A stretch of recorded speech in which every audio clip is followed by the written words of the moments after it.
सलाम, नमस्ते, सत श्री अकाल। मैं हूं रजा और आप देख रहे हैं रजाग्राफी का नेशनल प्राइम टाइम शो। आज पूरी दुनिया में देख लेना चाहिए कि भजपुल्लियों के औकात क्या है। भाजपा का झंडा लगाकर ये जो हिंदूवादी जो नेता बनते हैं, भाजपा के जो नेता बनते हैं, ये पूरे समाज के लिए कितना बड़ा खतरा है। कल जन्माष्टमी के दिन ये तस्वीर देखिए, स्कॉर्पियो गाड़ी लेकर एक भजपिल्ला भाजपाई नेता अपनी गाड़ी को श्रद्धालुओं के ऊपर, हिंदुओं के ऊपर चढ़ाता चला जाता है।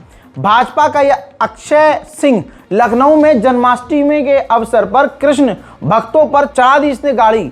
जी हाँ, जो कृष्ण कन्हैया के भक्त थे उन लोगों के ऊपर इस भजपिल्ले ने कार चढ़ा दी। लखनऊ में स्कॉर्पियो ने जन्माष्टमी का कार्यक्रम देखने जा रहे 10 लोगों को रौंद दिया। 3 से 4 लोगों की हालत दोस्तों गंभीर है। लोग अक्षय को पकड़ने के लिए जब दौड़े तो उनके ऊपर भी इसने कार चढ़ा दी। दूसरी गाड़ियों को टक्कर मारता हुआ यह भजपिल्ला आगे की तरफ भागा, लेकिन एक टायर जब फट गया तो गाड़ी थोड़ी स्लो हुई, लेकिन फिर भी ये गाड़ियां भगा रहा था। अक्षय के खिलाफ 3 जिलों में हत्या और लूट के 8 मामले पहले से ही दर्ज हैं, लेकिन इसकी गाड़ी पर भाजपा का झंडा था तो ये अपने आप को प्रधानमंत्री के लेवल का समझ रहा था। अरे प्रधानमंत्री भी ऐसे नहीं मारते, वो घोट घोट कर मारते हैं, स्लो स्लो, आराम आराम से। कहीं कुछ हो रहा है तो इग्नोर कर देंगे, ऐसे मारते हैं भाई। मणिपुर में देखो, गए हैं प्रधानमंत्री मोदी, ऐसे करते हैं। लेकिन ये भजपिल्ला तो सीधा हिंदुओं के ऊपर ही गाड़ी लेकर चढ़ गया। अगर ये मामला थोड़ा उल्टा होता, अक्षय की जगह अगर रजा नाम का बंदा होता, मोहम्मद नाम का बंदा होता, टोपी वाला बंदा होता, तो आज गोदी मीडिया नेशनल प्राइम टाइम में डिबेट कर रहा होता।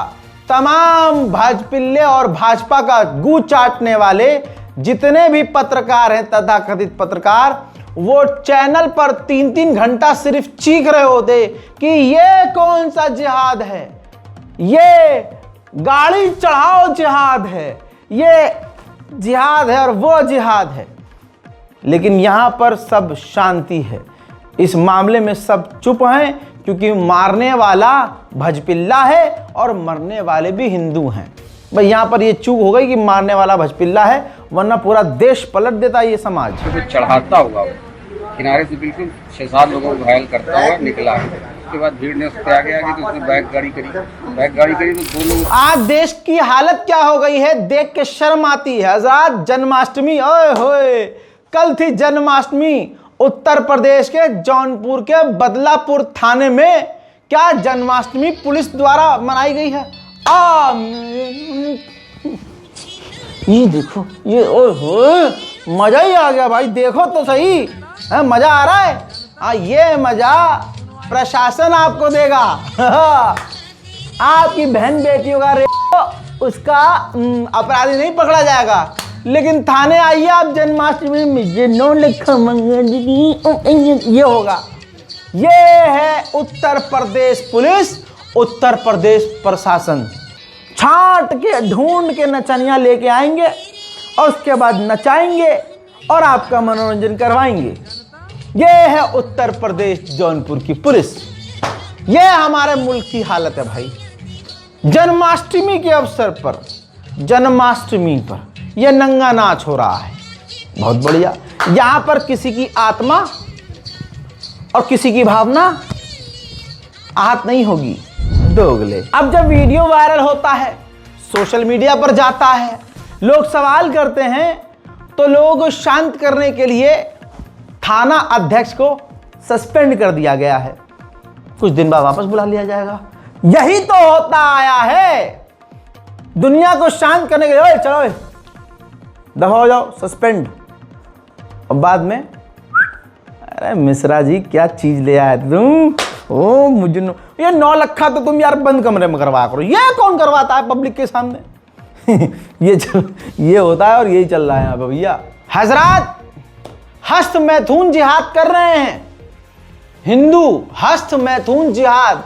मुसलमानों में जिहाद इतने होते हुए तो मुसलमान को टाइम, मुसलमान 2 वक्त की नमाज नहीं पढ़ता, जिहाद घंटा करेगा।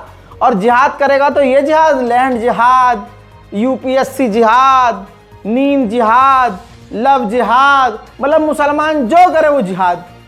इतना बड़ा जिहादी मुसलमान होता तो भाई साहब आगे बोलूंगा तो विवाद हो जाएगा, तो बिना बोले तुम्हारे छल्ले ढीले हो जाते हैं, बोल दूंगा तो मुंह से हगना शुरू कर दोगे, रोना शुरू कर दोगे, और FIR करो।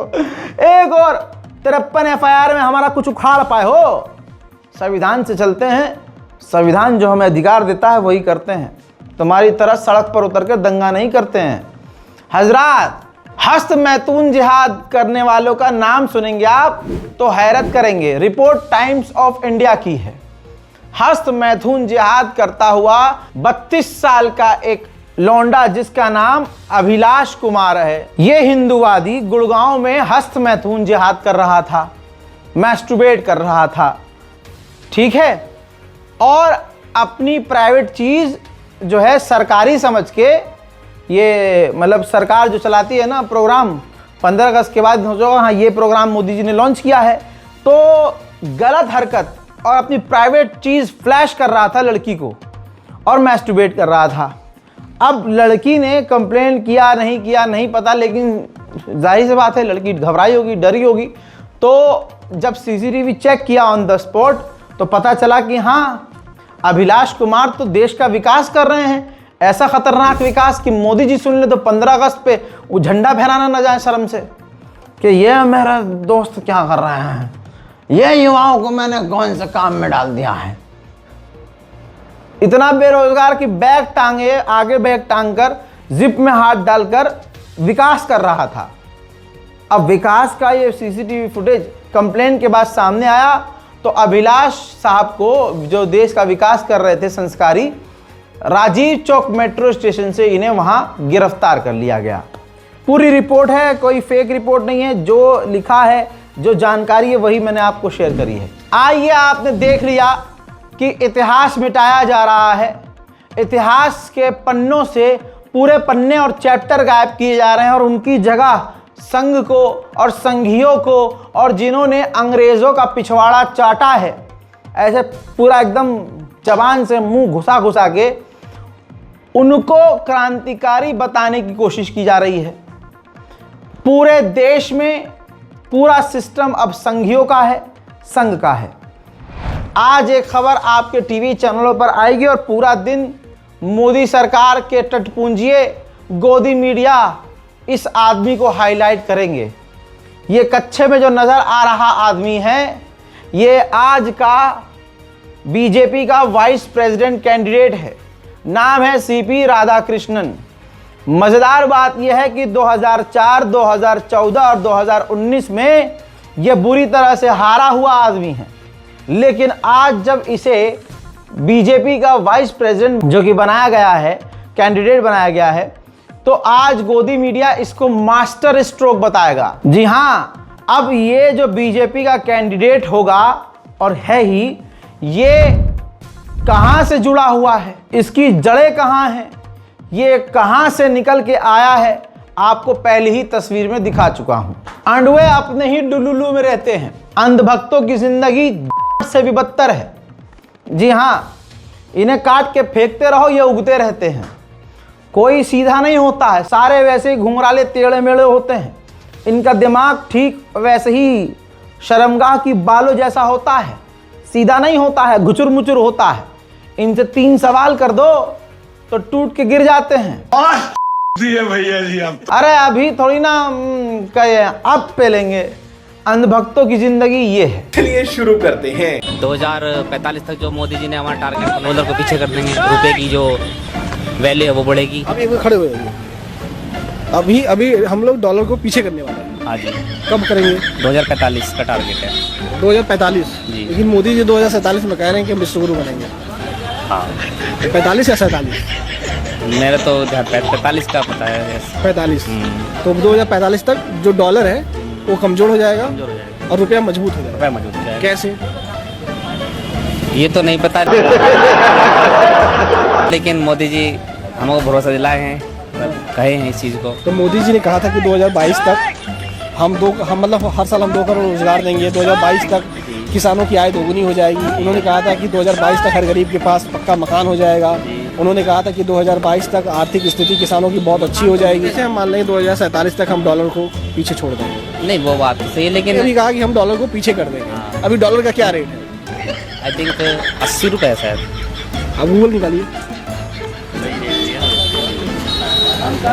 अब देखिए कितना है। 85 हाँ कितना? 86 रुपये। 85.95 ना? हाँ 95। हाँ कितना है? 86 रुपये लगभग। हाँ। तो आप बताइए हम लोग हो पाएगा? अबे जल्दी बोल, कल सुबह पनवेल निकल। अच्छा, जब मोदी जी आए तब डॉलर का रुपया कितना है? 60 रुपये। 72 हाँ 72 था क्या भाई? 60 से भी कम था। 60 के करीब था। हाँ। तो जब मोदी जी आए तब डॉलर 60 से भी कम था, अब 85 पहुंच गया। अरे बाप रे, ये तो धोती खोल रहा है। तो आपको लग रहा है 47 तक मोदी जी रहेंगे कि नहीं रहेंगे? बात करें भाजपा की तो भाजपा जीत कैसे रही है, आज ये सबको पता चल चुका है कि वोट चोरी करके जीती है। प्रधानमंत्री से भी अब लोग सोशल मीडिया पर सवाल कर रहे हैं कि मोदी जी वोट चोरी करके प्रधानमंत्री बनकर कैसा लग रहा है। डर तो लग रहा होगा, हलक सूख रहा होगा, गला सूख रहा होगा। और डर के आगे राहुल गांधी है। भले ही उस आदमी को ये लोग पप्पू कहते रहे, लेकिन पप्पू ने इनका ऐसा नाड़ा खींचा है कि इलेक्शन कमीशन से लेकर भाजपा अपना कच्छा पकड़े हुए है, लेकिन उनको पता नहीं है कच्छा उतर चुका है। अब खाली ऐसे आपने पेट पकड़ा हुआ है। गलतफहमी है कि आप नंगे नहीं हुए हैं। हजरात, ये तो सारी बातें बाद में करेंगे। जो कल दिल्ली में मोदी ने रैली की, भाजपा ने रैली की, उसके अंदर जो भीड़ बुलवाई गई वो डरा धमका कर, धमकी देकर बुलाई गई। एमसीडी की महिला एक है हिम्मत वाली, जिन्होंने अपनी जान हथेली पर लेकर बता दिया कि सरकार ने एमसीडी के जो कार्यकर्ता हैं, एमसीडी में काम करने वाले जो एम्प्लॉयज़ हैं, उनको धमकी देके जोर जबरदस्ती से रोहिणी की रैली, मोदी की रैली में बुलाया है। ये देखिए, ड्यूटी लगा दी गई है इनके अधिकारियों ने कि इनको बस भर के रोहिणी में जो मोदी जी का कार्यक्रम है उसके अंदर इनको जाना है। उनसे पूछा जाए कि अगर दिल्ली के अंदर 6 महीने में आपने काम किया होता तो आज ये जरूरत नहीं पड़ती, तो कर्मचारी को जाने की जरूरत नहीं पड़ती। इन्होंने एमसीडी की टीचर, एमसीडी के वर्कर, सारे किसी भी डिपार्टमेंट के सारे सफाई कर्मचारियों को, बेचारों को भर के ले जा रहे हैं और वहाँ अपने कार्यक्रम को सक्षम करने के लिए। बड़े शर्म की बात है, अगर काम किया होता तो दिल्ली की जनता खुद ब खुद उस रैली के अंदर जाती, लेकिन दिल्ली की जनता को मालूम है कि उनको वोट के मामले में इन्होंने ठगाए। जो वादे किए थे वो वादे पूरे नहीं हुए। दिल्ली की जनता इनसे नाराज है, इसीलिए दबाव के अंदर सफाई कर्मचारियों को लिया जाए। इसके अलावा आधिकारिक डॉक्यूमेंट ये देखिए, रोहिणी में ही भीड़ इकट्ठा करने के लिए भाजपा सरकार ने सरकारी कर्मचारियों को, सरकारी स्कूल में जो टीचर्स हैं उनको धमकी देकर, देख लीजिए, जबरदस्ती बुलाया है कि आपको रोहिणी की, मोदी की रैली में जाना है और मोदी मोदी चीखना है।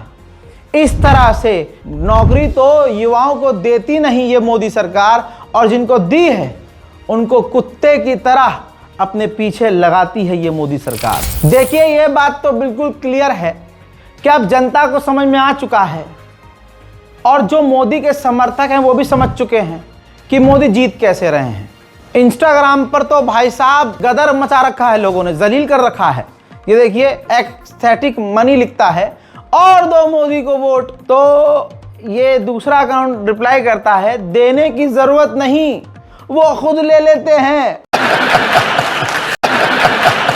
सच्चाई ये है कि उद्घाटन के कार्यक्रम में मोदी के पास, भाजपा के पास अपने लोग भी नहीं है बुलाने के लिए कि भाई आओ उद्घाटन कर रहे हैं, और दिल्ली की जनता जाना नहीं चाहती। इस बारिश के जरिए प्रभु श्री राम ने भाजपा को और मोदी को औकात याद दिला दी कि देखो तुम्हारी ये औकात है, तुम बोलते ये हो, होता ये है सामने। अब दिल्ली की जनता समझ चुकी है कि रेखा गुप्ता क्या कर रही हैं और क्या बोलते हैं और क्या हो रहा है ग्राउंड पर।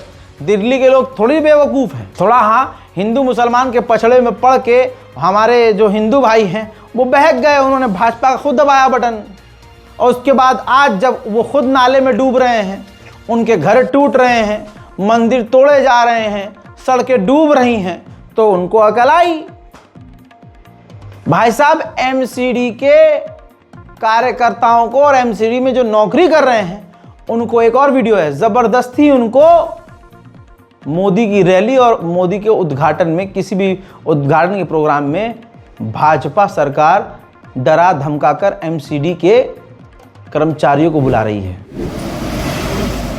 कहाँ जा रहे हो आप लोग? हाँ जी,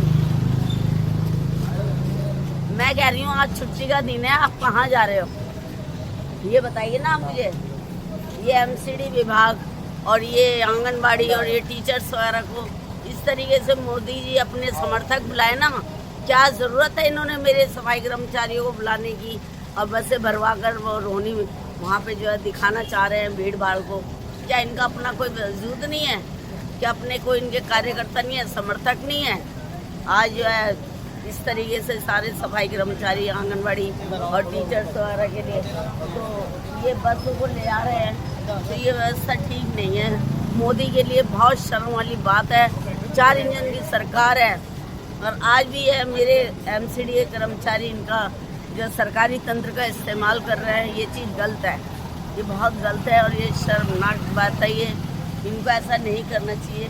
मोदी जी, आप देश के प्रधानमंत्री हो, कम से कम ये सब बेईमानी चालाकी ये सब कुछ शोभा नहीं देती आपको।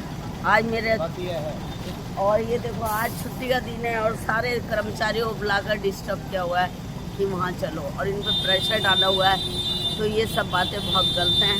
इस तरीके से प्रेशर डाल के और बस भर के ले जाना। भाई, अब दिल्ली के लोग मान रहे हैं कि जैसा भी है केजरीवाल बहुत बढ़िया काम कर रहा था। जब आप कभी दिल्ली जाइएगा, मैं भी 1-2 दिन जब भी दिल्ली में लोगों से मिला और बातचीत करी, वहाँ जब पहुँचा तो वहाँ के लोगों का साफ कहना है कि भाई धोखा हो गया हमारे साथ। आम आदमी पार्टी की कार्यकर्ता ने भी और आम आदमी ने भी वीडियो शेयर किया है कि नौकरी से हटाने की धमकी देकर दिल्ली वालों को रैली में भाजपा जबरदस्ती बुला रही है। कहाँ पे आप लोगों को ले जाया जा रहा है? क्या बोला आपको? डीसी का राउंड है, ये बोला है। डीसी साहब तो जोन में मिलते हैं। आज एक तुगलकी फरमान जारी करके इनको बोल दिया गया कि आज जो नहीं आएगा उनको डीसी साहब से या तो टर्मिनेट कर दिया जाएगा या सस्पेंड करा दिया जाएगा। इस तरह की खुली धमकी और खुली गुंडागर्दी आज दिल्ली की भाजपा सरकार एमसीडी के हमारे सफाई कर्मचारी के भाइयों के साथ कर रही है। हमने तो ये बोला था मेरी घरवाली की डिलीवरी है, मुझे रुकवान दो, तो मुझसे ये कह रहे भाई ड्यूटी पाना, डीसी साहब का राउंड है। बताइए कितनी शर्मनाक बात है। मुझे हॉस्पिटल जाना था जरूरी, इन्हें हॉस्पिटल जाना है, इनकी वाइफ की डिलीवरी है और इन्हें ये बोल दिया गया कि अगर आज आप नहीं आएंगे तो आपकी ड्यूटी को बर्खास्त कर दिया जाएगा। और जो मानेंगे 1 से लाख तक माने भी नहीं। करार धमका के बैठा रखे, क्या कुछ बोले तो ये कर देंगे वो कर देंगे। देखिए, इनको डराया गया है, इनको धमकाया गया है, खुद ही अपनी मुंह जबानी आप सबसे बता रहे हैं। एक पप्पू जिसे सारा देश पप्पू कहता रहा, उस एक अकेले राहुल गांधी ने इलेक्शन कमीशन ऑफ इंडिया का सारा फर्जीवाड़ा रख दिया सामने। ऐसी लंका लगाई कि इलेक्शन कमीशन को सफाई देनी पड़ रही है। चेहरे की हवाइयां उड़ी हुई हैं, रंग ब्राउन हो गया है, आंखों में घबराहट, जबान में लड़खड़ाहट, दिल में बेचैनी, जिस्म में लर्जिश एक अकेले राहुल गांधी ने पैदा कर दी है। कहते थे पप्पू, पप्पू ने तुम्हारा घपाघप कर दिया है। हजरात, इलेक्शन कमीशन मेन मुद्दों पर बात करने के बजाय हंसी आएगी, कह रहे हैं अरे ये जो फोटो जारी किया गया है, राहुल गांधी को बोला जा रहा है, इससे हमारे घर की माँ बहन बेटियों का जो फोटो दुनिया के सामने रख दिया गया है, इससे जो प्राइवेसी भंग होगी। अरे तुम्हारी प्राइवेसी की ऐसी की तैसी प्राइवेसी भंग होगी भाई। Election commission booth public booth है, वहां कोई मुंह ढाककर अपना आईडी कार्ड लेके नहीं जाता है, मुंह दिखाना ही पड़ता है। तो भाई साहब प्राइवेसी कैसे भंग हो गई? लेकिन इनके पास राहुल गांधी के सवालों का, देश के सवालों का जवाब नहीं है, क्योंकि इन्होंने फर्जी प्रधानमंत्री बनाया है। आज साबित हो गया कि हमारा प्रधानमंत्री 2 नंबर के रास्ते से प्रधानमंत्री है। देखिए बेगैरती। हमने कुछ दिन पहले देखा कि कई मतदाताओं की फोटो उनकी अनुमति के बिना मीडिया के समक्ष रखी गई, उनके ऊपर आरोप लगाए गए, उनका इस्तेमाल किया गया। क्या अपनी माताओं, बहुओं, बेटियों सहित किसी भी मतदाता की सीसीटीवी वीडियो चुनाव आयोग को साझा करनी चाहिए क्या? कहा जाता है नकल के लिए अकल चाहिए, लेकिन मोदी के चाहने वालों के पास वो कहां से हो सकती है। उनको तो लग रहा था, इन इलेक्शन कमीशन को लग रहा था सारी पावर तो मोदी के पास है ही, अमित शाह के पास है ही। आज तक जैसे कोई बोलता है ईडी भेज देते हैं, एनकाउंटर करवा देते हैं, सब कुछ उसका छीन लेते हैं, ऐसे डरा। अब डर खत्म हो गया, अब डर खत्म हो गया। कितना डराओगे? अब लोगों का डर खत्म हो गया। इस आदमी में जरा सी भी शर्म नहीं है। सफाई ये दे रहा है, अरे लाखों लोग पीयूष नाम के होंगे हैं, लिस्ट में आप पीयूष लिखोगे, सर्च करोगे, बहुत सारे पीयूष आएंगे। तो ये कहना चाह रहा है राहुल गांधी जो एक नाम बताए हैं कि पीयूष, एक नाम का आदमी 50 जगह वोट दे रहा है, 80 जगह वोट दे रहा है। ये भाई पीयूष नाम के तो बहुत लोग हो सकते हैं, ये सफाई दे रहा है। इस बकलोल से ये पूछो कोई, अबे पीयूष नाम का आदमी तो होगा, लेकिन क्या जितने भी 8, 10, 20, 25 पीयूष हैं, सबके बाप भी सेम होंगे? आहा, सबका एड्रेस भी सेम होगा, लेकिन सफाई बकलोलपंती की ये देखिए। पीयूष नाम का बंदा, अरे भाई बाप सबके एक है क्या? या किसी के कहने से मैं ये मानूं कि पीयूष जी के नाम के, अगर आपको अंदाजा न हो तो अगर पीयूष जी के नाम को अगर आप 100 करोड़ में सर्च करेंगे तो आपको हजारों लोग मिलेंगे। अब कौन से पीयूष जी का नाम काटा जाए? कौन से पीयूष जी 2 हैं ये? तो अगर इसको जल्दीबाजी में किया जाएगा तो किसी भी मतदाता का नाम गलत कट सकता है, आपकी जगह किसी और का कट जाए। इसलिए शायद पिछले 20 सालों में टेक्नोलॉजी तो थी, लेकिन टेक्नोलॉजी का उपयोग करके किसी का मतदान में नाम मतदाता सूची से नाम काटा जाए, ये गलत होगा, और इसीलिए चुनाव आयोग ने ऐसा नहीं किया। इसी बीच में वहां एक मर्द का बच्चा था, एक जिंदा पत्रकार। अल्लाह इसकी जान को सलामत रखे। अब तक ये जिंदा होंगे या नहीं, ये तो भाजपा जाने, अल्लाह जाने। भाई उस पत्रकार ने चुनाव आयोग का ये जो ड्रामा था ना, 2 सवालों में अपने मुंह में बहा दिया। ऐसे सवाल किए कि चुनाव आयोग बोलता है नेक्स्ट क्वेश्चन, मतलब वहां पर नंबर दिए होते हैं कि हाँ भाई 241 पे आप सवाल पूछोगे, 242 पर आप, 243 पे, और आप 400 नंबर पे 500 नंबर ऐसे। तो जब पत्रकार ने सवाल किया, बड़ा तगड़ा सवाल किया, ये चीज़ तो आप लोगों ने भी नहीं सोची होगी। जब ये सवाल किया तो चुनाव आयोग उससे बात ही नहीं करता है। हाँ जी, 271 अगला, ये है चुनाव आयोग की औकात। अबे पहले देखो, एक बात बहुत खतरनाक आ रही है, बहुत जोर की आ रही है, देखो फिर बोलूँगा। गुहा ठाकुर था है, मैं फ्रीलांस जर्नलिस्ट हूँ। परंजॉय गुहा ठाकुर था। Sir few questions. इतना हड़बड़ी में आपको एसआईआर करने का क्या जरूरत है, जब बाहर चल रहे बिहार में बारिश के समय, और समय बहुत लोग कह रहे हैं बहुत कम है। आपको सुप्रीम कोर्ट ने आदेश किया 14 तारीख के दिन, आपको मशीन रीडेबल जो 65 लाख लोग का नाम नहीं है तो आपको देना पड़ेगा, इससे पहले आपने क्यों नहीं दिया? आखिरी सवाल है कि महाराष्ट्र में जो 40 लाख नया वोटर आए हैं, और लोग कह रहे हैं कि पहला बार महाराष्ट्र के इतिहास में, भारतवर्ष के इतिहास में वोटर ज्यादा और 18 साल उम्र के लोग कम, और 5 बजे के बाद बहुत लोग वोट दिया। तो ये सारे जवाब मुख्यमंत्री देवेंद्र फडणवीस दे रहे हैं, राजनीतिक दल का नेता दे रहे हैं, चुनाव आयोग अभी तक खामोश थे, क्यों? 279।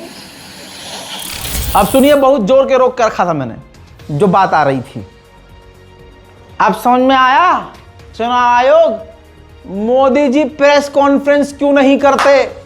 वाह क्या सीन है, वाह क्या सीन है। इसी तरीके से जिन लोगों के पास घर नहीं होता, आप लोग भाग्यवान हैं। कई लोगों के पास घर नहीं होता लेकिन उसका नाम भी मतदाता सूची में होता है, और उसका पता क्या दिया जाता है? उसका पता वो जगह दी जाती है जहां वो व्यक्ति रात को सोने आता है, कई बार सड़क के किनारे, कई बार पुल के नीचे, या कई बार लैंप पोस्ट के किनारे। और फिर अगर ये कहा, आगे बढ़ने से पहले ये जो गरीबी का ज्ञान पेला है, आग में से आंसू आ गया। सड़क के किनारे, फुटपाथ पे लैंप पुल गिरी, पुल के नीचे गरीब सोता है। चुनाव आयो, लेकिन ये तो बताओ, देश का और दुनिया का इतना बड़ा अर्थव्यवस्था वाला देश, क्या कहते हैं, बहुत तेजी से आगे बढ़ने वाला अर्थव्यवस्था वाला देश, फिर क्या हुआ? क्या हुआ? नहीं पता होगा इनको। अरे मोदी को गलत साबित कर रहा है बे, बदतमीज आदमी। प्रधानमंत्री कह रहे हैं कि देश हमारा तरक्की कर रहा है, ये झूठ बोल रहा है कि हमारे देश में गरीब लोग इतने हैं कि उनके पते पर, उनके पहचान पत्र में एड्रेस नहीं है, 0 एड्रेस लगा हुआ है, 0 एड्रेस की जगह 0 लगा हुआ है। हमारे देश में क्या मतलब 10 साल 11 साल से प्रधानमंत्री मोदी हैं, वो जो घर वाली योजना है गरीबों का घर, वो मोदी जी ने नहीं चलाई। गरीब घर सड़क पे सो रहा है, झूठे, हमारा प्रधानमंत्री को झूठा साबित कर रहा है। होगा तू चुनाव आयोग का कहीं ऐसे का तैसा में जा, हमारा प्रधानमंत्री को झूठा साबित कर रहा है। कौन सो रहा है सड़क पे? कौन सो रहा है सड़क पे? कौन पुल के नीचे सो रहा है? हमारा देश गरीब है। प्रधानमंत्री ने अभी 15 अगस्त पे क्या बोला पता है ना? देश बहुत तेजी से आगे बढ़ रहा है, और आगे बढ़ने वाले देश को तुम पूरी दुनिया के सामने जलील कर रहे हो। अब जाए कि वो फर्जी मतदाता है, ये हमारे गरीब मतदाताओं, बहनों, भाइयों और बुजुर्गों के साथ एक बहुत बड़ा खिलवाड़ है। 0 नंबर। आपको पता है इस देश में करोड़ों लोगों के घरों के पते के आगे 0 नंबर है। क्यों? क्योंकि पंचायत, म्यूनिसिपैलिटी, जिस घर में वो रहते हैं, उन्होंने उनका नंबर नहीं दिया। शहरों में अनऑथराइज्ड कॉलोनीज हैं जहां उनको नंबर नहीं है, तो वो अपने फॉर्म में क्या पता भरें? तो चुनाव आयोग के निर्देश कहते हैं अगर ऐसा कोई भी मतदाता, फिर से वही बात करीब,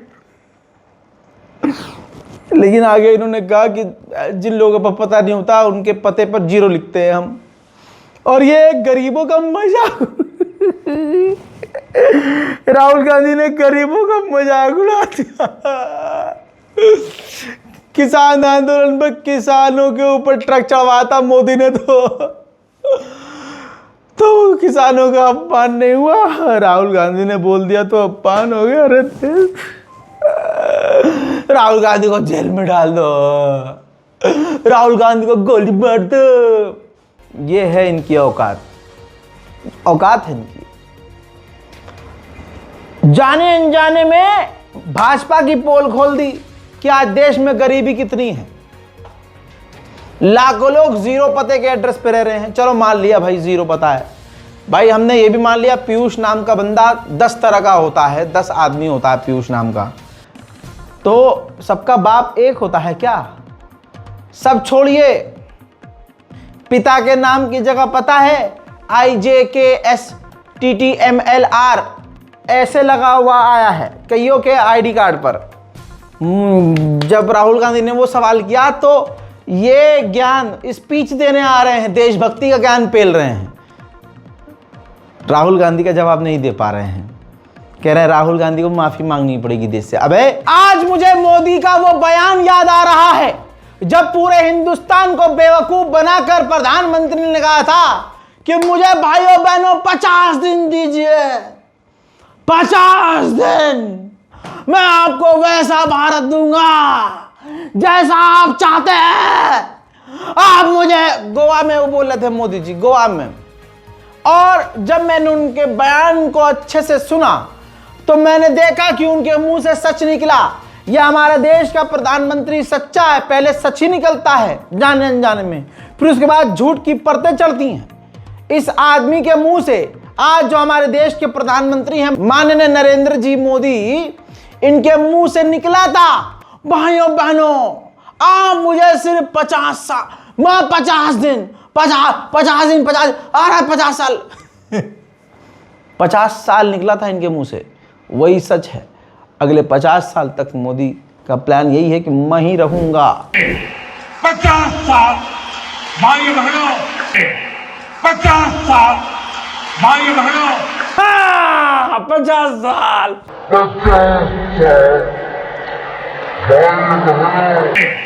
50 साल भाइयों बहनों, 50 साल। देखिए दोस्तों, आज भी ये वीडियो मौजूद है, जाकर देखिए। लगाओ, दोबारा लगाओ। 50 साल भाइयों बहनों, 50 साल। जबकि मोदी जी ने आगे बात संभाली, नहीं 50 दिन दीजिए दोस्तों, 50 दिन। लेकिन मेरे ईमानदार देशवासियों, आइए मेरे साथ चलिए, सिर्फ 50 दिन, 30 दिसंबर के बाद मैं आपने जैसा हिंदुस्तान चाहा है वो देने का वादा करता हूं। मैंने सिर्फ देश से 50 दिन मांगे हैं, 50 दिन। 30 दिसंबर तक मुझे मौका दीजिए मेरे भाई। अगर 30 दिसंबर के बाद कोई मेरी कमी रह जाए, कोई मेरी गलती निकल जाए, कोई मेरा गलत इरादा निकल जाए, आप जिस चौराहे में मुझे खड़ा करेंगे मैं खड़ा होकर के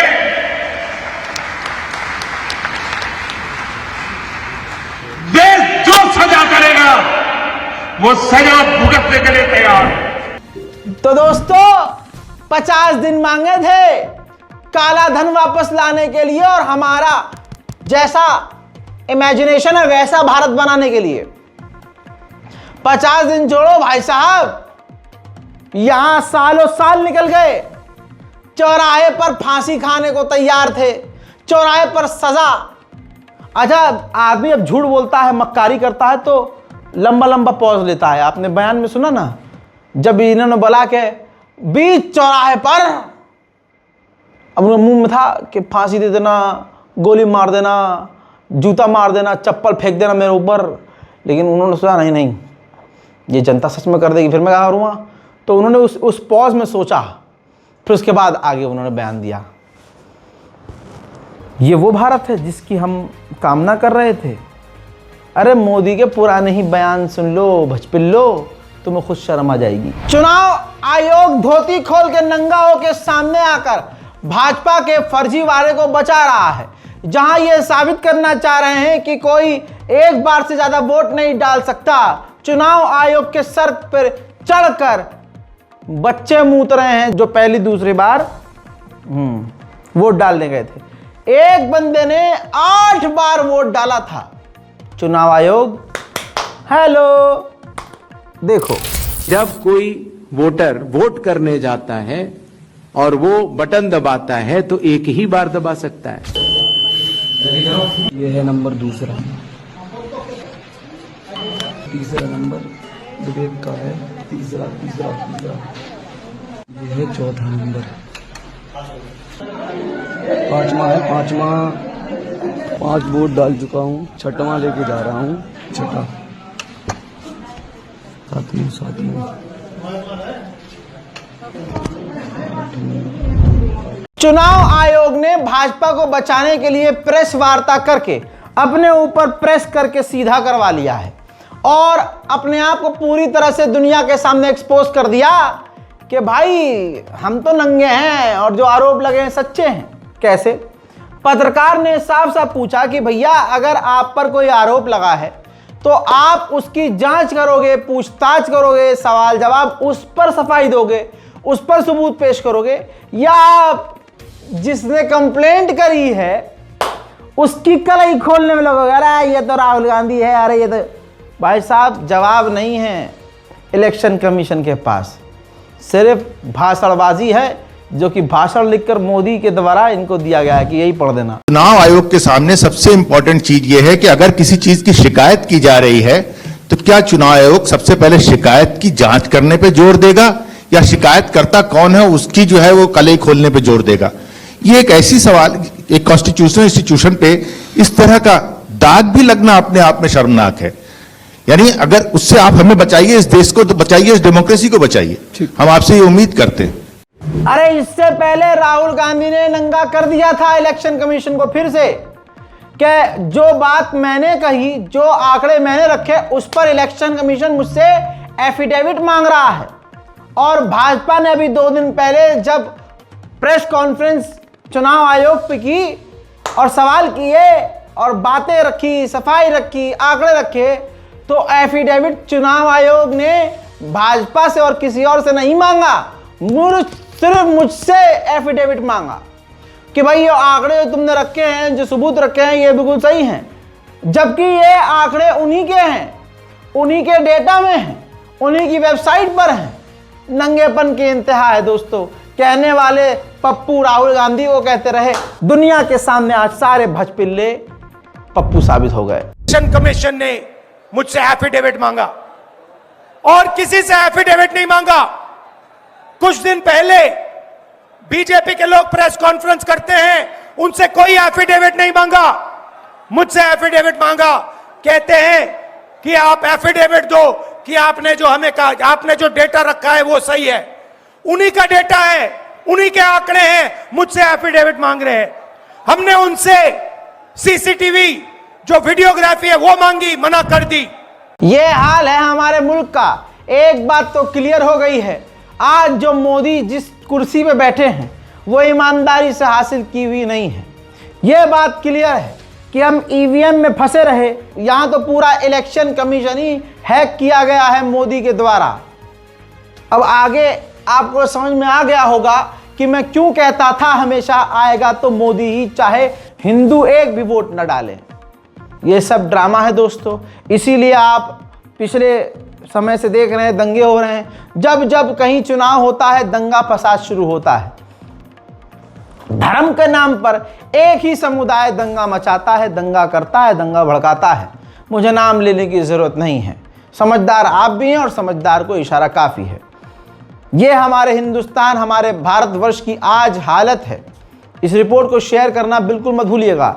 इस रिपोर्ट को शेयर करते हुए अपनी राय कमेंट में लिखिए, अपनी दुआओं में हमें याद रखिए और हमारे चैनल रज़ाग्राफी अनस्क्रिप्टेड को सब्सक्राइब कीजिए। जय हिंद।